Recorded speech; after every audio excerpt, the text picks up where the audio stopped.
হজ করতে যাবেন, সেখানেও রিয়া আছে না নাই? চুপে চাপে হজে গেছে, বাইতুল্লাহর সামনে গেলে চোখের পানিতে বুক ভেসে যাবে। হ্যাঁ গিয়ে হে মোবাইল তো তুইলে লাইভ দেয়, দেখছেন নি আমি হজরে আসওয়াদের সিফায় বয়ে রইছি।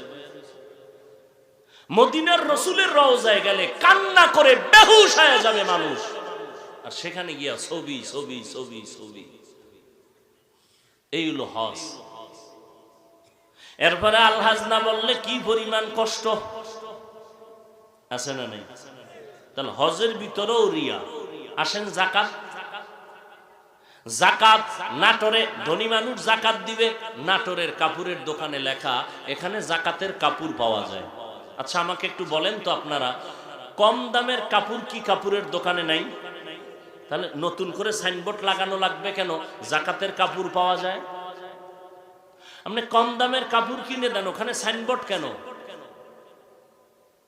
এই জন্য জাকাত দিলে আপনার হক জিম্মাদারি পালন হবে, তবে আল্লাহর পক্ষ থেকে কোনো বরকত পাওয়া যাবে না।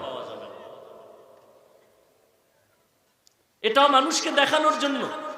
কয়েক বছর আগে মোমেন শাহী এলাকায় জাকাত দিতে গিয়া 2 না 3 জন মরিয়েই গেছে, ভিড় আর সেখানেই যানজটের কারণে।